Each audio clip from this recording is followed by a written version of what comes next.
आदिनाथ मुनिनाथ आदि व्याधि अघमघ मिटे, तुम पद में मम मात। चरण शरण है आपके, तारण तरण जियाय। भव दधि तट तट ले चलो, करुणा कर जिन राज। बोलिए मंडी बामुरा के अतिशयकारी बड़े बाबा आदिम तीर्थंकर आदिनाथ भगवान की। मूल नायक 1008 श्री चंदा प्रभु भगवान की। परम उपकारी संत शिरोमणि आचार्य गुरुवर विद्यासागर जी महामुनि राज की। परम पूज्य मुनि श्री 108 दुर्लभ सागर जी महाराज की। पूज्य मुनि श्री 108 निरंजन सागर जी महाराज की। बोलिए परम पूज्य मुनि श्री 108 संधान सागर जी महाराज के। नमोस्तु।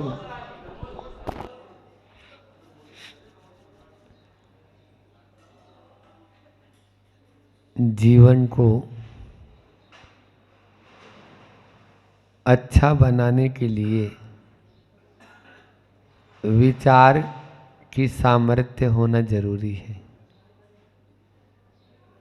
और विचार के सामर्थ्य के साथ में भी और जरूरी है संकल्प का सामर्थ्य। संकल्प की सामर्थ्य हमारे जीवन को उन्नत बनाने के लिए कारण होती है। इसलिए वह समर्थ संकल्प जब तक नहीं ले पाते हैं तब तक हम घबरा जाते हैं, डर जाते हैं, और संकल्प लेते ही फिर कोई घबराहट या भय नहीं रहता। बल्कि कुछ लोगों का ऐसा मानना है कि जो महाराज जी आपने इष्टोपदेश के समय कहा कि समता रखना चाहिए, राग द्वेष नहीं करना चाहिए, तो ये प्रैक्टिकल है या नहीं है? इसको प्रैक्टिकल तो मन तो साधुओं में भी समता नहीं देख पाते हैं, तो फिर गृहस्थों को कहाँ से हो पाएगी? जबकि ये प्रायोगिक है, प्रैक्टिकल है। कैसे? आपने संकल्प ले लिया मेरे पंखे का त्याग है, भले ही वो ऊपर लटका हुआ है, अभी पंखे का चलाने का त्याग है, तो अब वो पंखा भले ही रहो, तो आपको कोई उससे राग द्वेष होगा? नहीं होगा। कितनी भी गर्मी पड़ो तो आपको कोई फर्क ही नहीं पड़ना है, क्योंकि आपने संकल्प ले लिया है। टीवी का त्याग है, तो अब टीवी नहीं मिलेगी देखने को तो पीड़ा होगी। वाहन में बैठने का त्याग है, वाहन में बैठना ही नहीं है ना, कितने भी चलो। तो संकल्प में सामर्थ्य है आपको समता प्रदान करने की, राग द्वेष से रहित होने की, दुख से छुटकारा दिलाने की। ये हमारा जो संकल्प हो जाता है उसके माध्यम से फिर उससे मतलब ही नहीं रहता। आप देखिए, प्रतिमा लेने का मतलब ही यही है कि अनादि काल से जो संसार बढ़ता चला जा रहा है उसको सीमित कर देना, एक सीमित एरिया, सीमित दायरे में आ जाना। अभी धीरे धीरे अपन इनमें जब प्रतिमाओं का स्वरूप समझेंगे तब अपना आप ही आपको मालूम चल जाएगा कि जब व्रतों में दिग् व्रत, और उस दिग् व्रत में भी देश व्रत और छोटा छोटा और छोटे छोटे व्रतों को वह ग्रहण करते हुए चला जाता है, संकल्प करते चला जाता है। इसी के माध्यम से वह उसके बाहर जितना पाप हो रहा है उन सब से बच जाता है, बच जाता है। यही तो इसकी सामर्थ्यता है। श्रावक 3 प्रकार के होते हैं, कल अपन ने जाना, नैष्ठिक, पाक्षिक और साधक। नैष्ठिक श्रावक वो है जो अभी तक सम्यक दर्शन के ऊपर, यानी मतलब असंयत सम्यक दृष्टि था या है, और वो सप्त व्यसन का त्याग कर चुका है, आजीवन संकल्पित हो चुका है प्रभु के प्रति, वो नैष्ठिक श्रावक है। और जब वह अणुव्रतों को ग्रहण कर लेता है, व्रतों की ओर आगे बढ़ जाता है, अभी वो स्थूल व्रतों को ग्रहण किया है, उसका सब तरह की हिंसा का त्याग नहीं है, 4 हिंसा में से केवल 1 हिंसा का त्याग किया, 3 हिंसा का भगवान महावीर स्वामी ने छूट दे दी। बोलो, 4 में से 1 खाली संकल्प पूर्वक जीवों को नहीं मारूंगा, बाकी विरोधी हिंसा, आरंभी हिंसा और उद्योगी हिंसा की छूट है आप लोगों के लिए। तो ये क्या है, अब वो देव शास्त्र गुरु के पक्ष की ओर झुक गया, तो ये पाक्षिक श्रावक हो गया।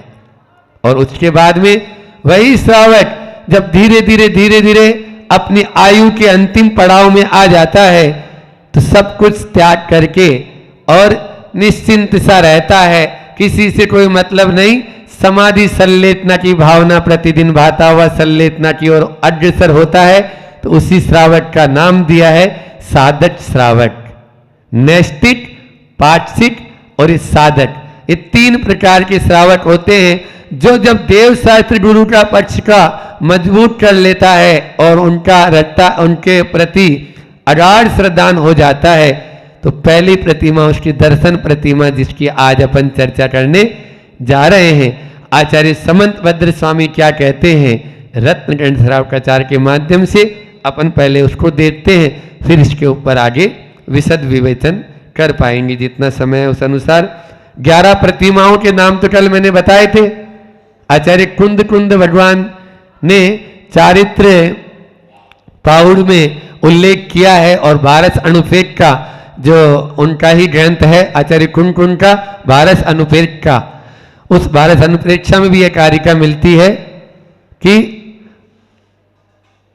दंसण वैसा माइये, कल बोला था ना, दंसण वैसा माइये पोस सचित राय वीरते है, राय भत्ते है बम्बारंभ परिगय अनुमन मुद्दित देश वीरदेय। एक बार फिर से दोहरा लेते हैं।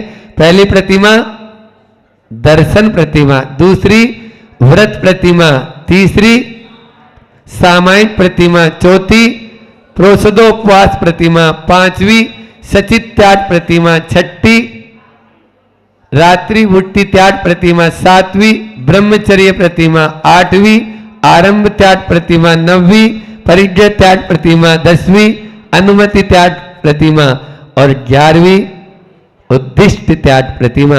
ये 11 प्रतिमाएं हैं। इनमें आज अपन दर्शन प्रतिमा का स्वरूप देखते हैं। सम्यक दर्शन शुद्ध है संसार शरीर भोग निर्विण्ण, पंच गुरु चरण शरणो दर्शन का तत्व पतक गए। दर्शन का तत्व पतक गए, उच्चारण करना है क्या आप लोगों को? पुस्तक होती तो उच्चारण कर लेते, वैसे तो फिर भी कर सकते हैं। सम्यक दर्शन शुद्ध संसार शरीर भोग निर्विण्ण,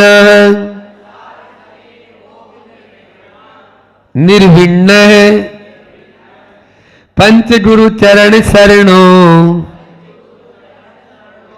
दर्शनिक तत्व पतग्रह्य, दर्शनिक तत्व पतग्रह्य। 4 चरण हैं इसमें। आर्य छंद है, आर्य छंद में बहुत ही सुंदर शब्दों में जब वह श्रावक मतलब यानी श्रावक सम्यक दर्शन की प्राप्ति करता है और सम्यक दर्शन की प्राप्ति कर लेता है तो असंयत सम्यक दृष्टि होता है। असंयत सम्यक दृष्टि दर्शन, सम्यक दर्शन शुद्ध है। इन पहले कंडीशन क्या रखी? सम्यक दर्शन से शुद्ध व श्रावक। आगे क्या कहता है? संसार शरीर भोग निर्विण्ण है। संसार शरीर और भोगों से निर्वृत्त हो जाता है, दूर हो जाता है, छोड़ देता है और पंच गुरु चरण शरणों और पंच परमेष्टि, इन्हीं को पंच परम गुरु, 5 गुरुओं को, 5 गुरु कौन से? पंच परमेष्टि, इनको ही अपनी शरण समझता है, तब वह दार्शनिक तत्व प्रत्यग्र है।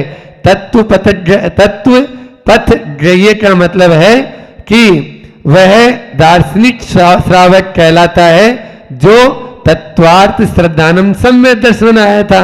तो उस तत्वार्थ मतलब सम्यक दृष्टि जो जीव है वह इनको जब यानी अपनाएगा, इन बातों को अपने आचरण में लाएगा, तब वह क्या कहलाएगा? पहली प्रतिमाधारी, दर्शन प्रतिमाधारी। समझो इसको अच्छे से कि सम्यक दर्शन शुद्ध है। मतलब सबसे पहला है कि जो सम्यक दर्शन के, यहां पर ऐसा भी ले सकते हैं कि सम्यक दर्शन के जो अतिचार हैं उनसे रहित रहेगा, है ना। और दूसरा है 25 दोष बताए सम्यक दर्शन के, कौन बताएगा? हाँ, इसी रत्नगण श्रावकाचार्य में आचार्य समंतभद्र स्वामी ने पहले बताया था कि 8 शंकादि दोष, शंका आदि जो दोष हैं, 8 गुणों के 8 दोष, और फिर 8 मद से सहित होने वाला कभी सम्यक दृष्टि नहीं हो सकता। तो 8 है ये, 8 8 16, और 6 अनायतन दोष, ये 22, और 3 जो है मूढ़ता, है ना, देव मूढ़ता, गुरु मूढ़ता और लोक मूढ़ता। इन मूढ़ताओं को जब वो छोड़ता है, इन 25 दोषों से रहित होना पहले अनिवार्य है। फिर उसके बाद में संसार, शरीर और भोगों से निर्विण्ण होता है। इसी रत्नगण श्रावकाचार्य में जब सम्यक दर्शन के 8 अंगों की चर्चा की थी, तो अपन ने पहला निसंकित, दूसरा निकांक्षित अंग में एक कारिका आई थी, कर्म परवसे शांते दुखे रंतरितोदये पाप बीजे सुखे नास्ता श्रद्धाकांक्षा स्मृता, है ना। आकांक्षा से रहित होता है वह, तब उसकी वह श्रद्धान मजबूत होता है। यहां पर 4 बातें याद रखना कि वो संसार, शरीर और भोग कैसे हैं? कर्म के परवश हैं। कैसे हैं? कर्म के परवश हैं। फिर दूसरे शांत हैं, दुखे रंतरितोदय, दुख से मिश्रित हैं, और पाप बीजे, पाप के बीज हैं। ये 4 बातें यदि याद रख लोगे, तब आप उस सम्यक दर्शन या संसार शरीर भोगों को छोड़ पाएंगे। अन्यथा तो उसी में रच पच रहे हैं, उसको छोड़ना है। तो इनको हमेशा याद रखें, कर्म के परवश हैं, शांत हैं, दुख से मिश्रित हैं, और पाप के बीज हैं। ये सारे के सारे इनको तभी जाके छोड़ेंगे। पंच गुरु चरण शरणों, 5 गुरु जो पंच परमेष्टि हैं, सच्चे देव, शास्त्र और गुरु, इनको ही वह अपनाता है। नाम ही है दर्शन प्रतिमा, ठीक है ना। दर्शन प्रतिमा भी होती है, सम्यक दर्शन भी होता है, दर्शन विशुद्धि भावना भी होती है। ये सब एकार्थवाची नहीं है। हाँ, दर्शन विशुद्धि भावना है, उस सम्यक दर्शन से में भी और विशुद्धि लाना, तब वो दर्शन विशुद्धि भावना को भाता है। तब 16 कारण वहां तीर्थंकर प्रकृतियापन करता है। दर्शन, सम्यक दर्शन जो आप जानते हैं, समीचीन दृष्टि का नाम सम्यक दर्शन है। और यहां पर दर्शन प्रतिमा है कि वह सम्यक दृष्टि अब केवल बातें नहीं कर रहा, वह आचरण में भी ला रहा है। तब जाके वह आगे एक प्रतिमाधारी बन पाता है। नटसल सेल में हम इतना बता दें कि यह पहली प्रतिमा, बहुत लोगों के भाव होते हैं कि महाराज जी पहली प्रतिमा में क्या होता है। तो पहली प्रतिमा में सबसे पहले है कि देव शास्त्र गुरु के प्रति अगाध श्रद्धान हो आपका, ठीक है ना। सच्चे देव शास्त्र गुरु के प्रति ग्रहित मिथ्यात्व को हम छोड़े। रागी देशी देवी देवता जो होते हैं उनको न पूजेंगे और न पूजने वाले के लिए अनुमति या अनुमोदना करेंगे, तब वह दर्शन प्रतिमाधारी होगा। अष्ट मूल गुणों को धारण करता है, सप्त व्यसन का त्यागी होता है। पहली प्रतिमाधारी सप्त व्यसन का त्याग कर दिया है, अष्ट मूल गुण का धारी होता है। रात्रि भोजन, 4 प्रकार के रात्रि के आहार का त्याग उसका हो जाता है। अब कोई भी तरह से वह कुछ भी रात्रि में नहीं लेगा, यह बहुत जरूरी अनिवार्य है ये। फिर उसके बाद में वह औषधि, महाराज जी बीमार रहते हैं तो क्या करें, दवाइयां लेनी पड़ती है, ले कोई बात नहीं है, क्योंकि आजकल तो रोटी कम खाते हैं, दवाई ज्यादा। उस रोटी नहीं मिले कोई बात नहीं है, वो रोटी खाने के लिए भी दवाई खानी पड़ती है लखपति भैया। मतलब रोटी खाने के लिए भी पहले दवाई लेगा तब वो अंदर जाएगी, नहीं तो वो भी नहीं जाएगी। उसके लिए भूख के लिए हाँ खाली पेट नहीं ले सकते, वो लेना पड़ेगी दवाई औषधि। तो ये है, तो फिर क्या करें, औषधि तो लेना, तो ऐसी औषधि लें जो शुद्ध हो, जो प्रासुक हो, जिसमें किसी तरह का कोई हिंसात्मक कोई उसमें न डला हो। मैं प्रमाण साई महाराज की वो बात याद रखो कि हर एलोपैथी दवा अशुद्ध नहीं है और हर आयुर्वेदिक दवा शुद्ध नहीं है। ध्यान रखना, पैथी से नहीं पथ से बंधो। हमारा पथ क्या है, हमारा मार्ग क्या है, हमें शुद्धता से बंधना है। क्योंकि हर आयुर्वेद में भी बहुत सारे जो रिस्ट वगैरह आते हैं तो वो कब के बने होते हैं, लिक्विड दवाइयां जितनी होती हैं तो कब के बने हैं। इसलिए हर आयुर्वेदिक दवा शुद्ध नहीं और हर एलोपैथी दवा अशुद्ध नहीं है। इस बात को आपको ध्यान में रखना है, तब जाके आप यानी जो है ना अपने इन व्रतों को पालन कर पाएंगे और निरतिचार रूप से पहली प्रतिमा का पालन करेंगे। रात्रि भोजन की बात आई तो इतना बता देता हूं कि रात्रि में चारों प्रकार का आहार का त्याग वाले क्या करते हैं। सुबह का भोजन तो ठीक है समय पर होता है, शाम का तब करते हैं जब संधि काल होता है। उस समय तो जीवोत्पत्ति और ज्यादा हो जाती है। आप 1 घंटा पहले करें, अभी इस मौसम में 4 से 5 के बीच में आपका भोजन हो जाए, 5 के बाद में आप महाराज हमारा 7 का नियम है। अब क्या करेंगे, वो 7 बजे तो डार्क अंधेरा ही हो गया पहली बात तो, और दूसरी बात है 6 बजे भी करेंगे तो 6 बजे भी आप देखिए प्रकाश नहीं रह पाता है। इसलिए आलोकित पान भोजनानि कहा, समय हो रहा है, इसके ऊपर बहुत विस्तार से चर्चा, एक एक प्रतिमा पर एक एक महीने भी बोल सकते हैं। गुरुजी तो बोले हैं, 3 दिन की संगोष्ठी हुई थी तो केवल पहली प्रतिमा के लिए ही उन्होंने 2 दिन लगा दिए थे। अभी नेमावर में 300 लोग आए थे महाराष्ट्र से, उधर दक्षिण से, और 300 लोगों में बहुत सारे थे और जो नहीं थे वो सब प्रतिमाधारी बन के गए थे, सब प्रतिमाधारी हुए थे। खड़े होके प्रतिमा, ऐसे नहीं एक एक को बुला बुला के नहीं, पहली प्रतिमा कौन ले रहे हैं खड़े हो जाओ, दूसरी प्रतिमा कौन ले रहे हैं खड़े हो जाओ। कायद सर हमें भी बोले कायद सर करो, खुद एक एक के कायद सर, 9वीं प्रतिमा कौन ले रहा है, 8वीं प्रतिमा कौन ले रहा है, ऐसा आचार्य श्री जी ने किया था उस समय, और आने वाले समय में और होगा इसी तरह से। तो अब तो प्रतिमाधारियों की ही जरूरत है। अपन को पद्यानुवाद भी देखना है, आचार्य महाराज जी ने इसका बहुत ही सुंदर शब्दों में पद्यानुवाद किया है। विषय भोग संसार देह से अनासक्त हो जीता है, समीचीन दर्शन का नियमित मधुर सुधारस पीता है। 5 परमेष्टि गुरुजन के चरणों में जा शरण लिया, दर्शन प्रतिमा का धारक व तत्व पथ को ग्रहण किया, तत्व पथ को ग्रहण किया, तत्व के पंथ को ग्रहण करने वाला उस समय दृष्टि या दर्शन प्रतिमाधारी होता है। आप लोग भी उस दर्शन प्रतिमा को अंगीकार करें। इतना ही रखते हैं, समय हो चुका है अपना। आचार्य गुरु और विद्यासागर जी महामुनि राज की। आत्म के अहित विषय का सार, लोभ पर, परिग्रह पर चर्चा चलते हुए अपना 22वां प्रवचन कल हुआ था। प्रमुख बातों को ले लेते हैं। पहले कल हमने बहुत अच्छी शुरुआत ग्रहों के माध्यम से करी थी और आपको कुछ समझाया था। उसमें हमने एक ही बात सारभूत करी थी, पदार्थ के उपयोग का विरोध नहीं है, पदार्थ के उपयोग का विरोध नहीं है, विरोध है पदार्थ के प्रति आसक्ति का। विरोध काय का है? पदार्थ के प्रति आसक्ति का विरोध है। अगर हम वो आसक्ति छोड़ देंगे तो निश्चित तौर से हम बहुत आगे बढ़ जाएंगे।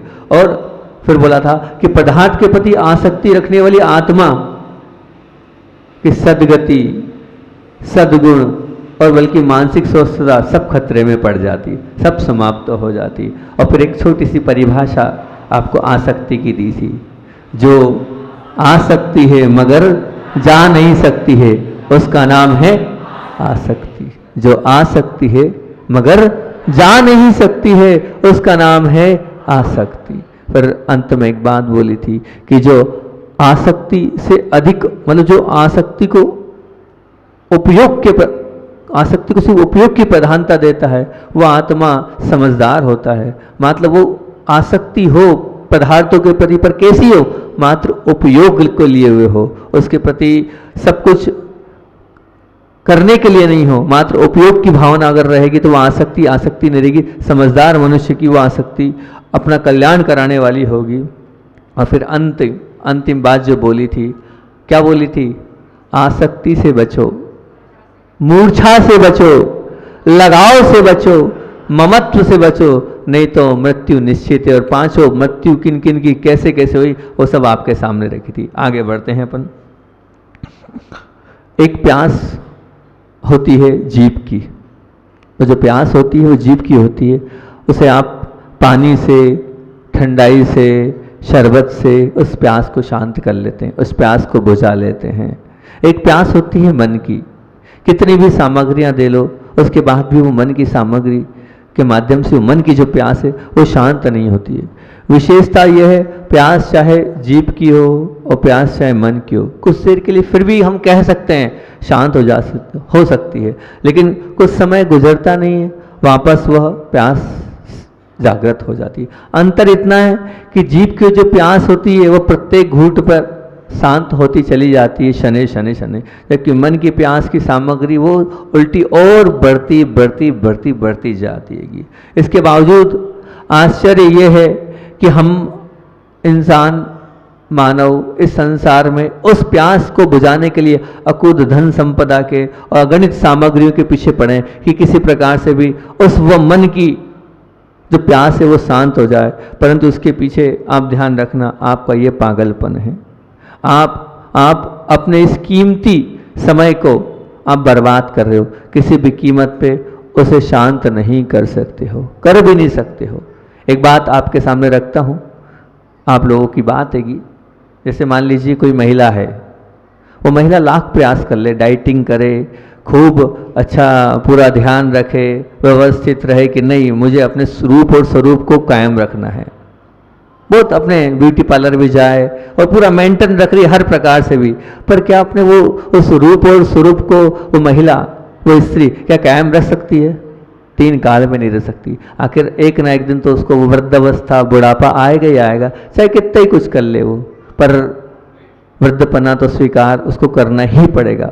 परंतु वो जो मन की प्यास है ना, जिसे तृष्णा का नाम दिया, जिसे वासना का नाम दिया, वो तृष्णा रूपी और वासना रूपी स्त्री ऐसी है कि उसको कभी बुढ़ापा नहीं आता है, कभी नहीं आएगा।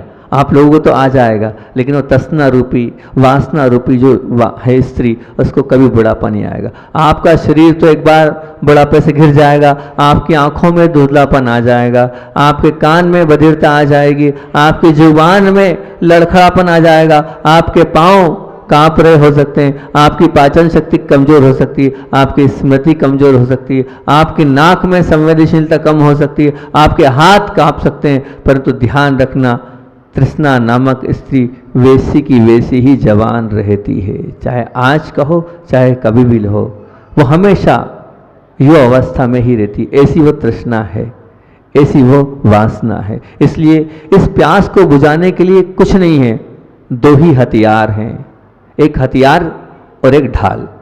अगर ये हथियार और ये ढाल आपके पास है तो हो सकता है इस प्यास को आप बुझा पाओ, बाकी तो दुनिया की कोई ताकत नहीं है कि इस प्यास को बुझा पाए, इस मन की प्यास को। सिर्फ 2, मात्र 2, इन 2 चीज़ों को अगर आपने जीवन में स्वीकार कर लिया तो एक है ढाल और एक है हथियार। हथियार इसलिए कि उस प्यास को मारने के लिए वो हथियार जरूरी है, और ढाल इसलिए कि जब सामने वाले पर वार होगा तो उससे अपने आप को बचाव करने के लिए ढाल जरूरी। तो वो 2 ढाल और वो हथियार और ढाल की बात करता हूँ, वो जीवन में आप उतार लो। वो तो पहला है संतोष और दूसरा है संयम। जिसके जीवन में संतोष है और जिसके जीवन में संयम है, वो उस मन की प्यास को अपने आप शांत करता चला जाएगा, संतोष के माध्यम से और संयम के माध्यम से। आपके मन में, आपके जीवन में ये दोनों, कौन सी दोनों? संतोष और संयम उतरे तभी आप उस मन से लड़ सकते हो, अन्यथा उससे नहीं लड़ सकते। एक बात और विशेष ध्यान रखना कि वो जो जीव की प्यास मामूली है, वो जीव की प्यास मामूली है, परंतु मन की प्यास तो ऐसी है कि जिसे ना बुझाने में ही जीवन की प्रसन्नता और पवित्रता कायम रह सकती है। वो जो जीव की प्यास तो आप पानी से बुझा लोगे, बहुत अच्छी बात है, और बुझ भी जाएगी, पर ध्यान रखना ये जो मन की प्यास है वो आप प्यास भी कर लोगे, परंतु जीवन की प्रसन्नता और पवित्रता को आप सुरक्षित नहीं रख पाओगे। इसलिए मन की प्यास के चक्कर में आप बिल्कुल भी नहीं पड़ो। जिंदगी पूरी निकल जाएगी, उसके बाद भी वो मन की प्यास आपकी समाप्त नहीं होगी। अभी 2-3 दिन पहले एक बात मैंने बोली थी, वो और छूट गई थी, उसको और बोलता हूँ। जिंदगी के साथ भी है और जिंदगी के बाद भी है। क्या महाराज जी, जिंदगी के साथ भी है और जिंदगी के बाद भी है? तो मैंने आपसे कहा था कि धन को 3 कलंक लगे हैं। धन को 3 कलंक बताए थे मैंने, उन 3 कलंकों को तो बताया था, तो कुछ अच्छा भी तो बताया करो आप महाराज जी, खराब चीजें बताते हो। तो 3 कलंक के साथ 3 गौरव भी बता देता हूं मैं। 3 कलंक क्या थे वो पहले एक बार रिवाइज कर ले अपन। आप लाख प्रयास कर लीजिए, आंख मूंद जाने के बाद वो जो आपकी लक्ष्मी है वो हरगिज आपके साथ नहीं जाने वाली। ये पहला कलंक है उस धन का, उस परिग्रह का। और फिर दूसरा बोला था, प्रबल सावधानी रखो, प्रबल पुरुषार्थ के बाद भी आपकी मृत्यु तक आपके साथ ही रहे, इसकी भी कोई गारंटी नहीं है। वो आपका धन, वो आपका परिग्रह। ये दूसरा कलंक था उस परिग्रह और धन के ऊपर। तीसरा कलंक था, जब तक आपके पास वो धन संपदा रहे, आपके साथ रहे, तब तक वो प्रसन्नता ही दिलाए, इसकी भी कोई भी गारंटी नहीं है। ये 3 कलंक थे, ये तो 3 कलंक थे। लेकिन मैं आपके सामने रखता हूं 3 गौरव, 3 गौरव, क्योंकि उस दिन गौरव छूट गए थे, तो आज वो गौरव बता देता हूं कि 3 गौरव आपके साथ रखते तो कैसे होगा वो गौरव। तो ये तो पहले बताए थे, फिर और अब परमा उसके लिए वो थे धन के 3 कलंक। अब मैं कर रहा हूं परमात्मा के 3 गौरव। किसके गौरव? परमात्मा के 3 गौरव। एक तो आपने धन को स्वीकार किया था और कलंकित हुए थे, अब एक और आप प्रभु को स्वीकार करेंगे, परमात्मा को स्वीकार करेंगे, तो आप की क्या स्थिति बन रही है? कलंकित हो रहे हैं कि गौरवान्वित हो रहे हैं? तो गौरवान्वित भी होंगे अगर परमात्मा को स्वीकार करेंगे। तो 3 गौरव आपके सामने रख रहा हूं। सबसे पहला, जब तक आपके हृदय में वो विराजमान होते। कौन विराजमान होते हैं? प्रभु विराजमान होते हैं। तब तक आपके चित्त की प्रसन्नता कायम ही रहेगी, इसमें कोई संदेह नहीं। जब तक आपके चित्त में प्रभु हैं, प्रभु की प्रति भक्ति है, तब तक आपके चित्त की प्रसन्नता कायम ही रहेगी। यह पहला गौरव, परमात्मा को अगर आपने स्वीकार किया है तो।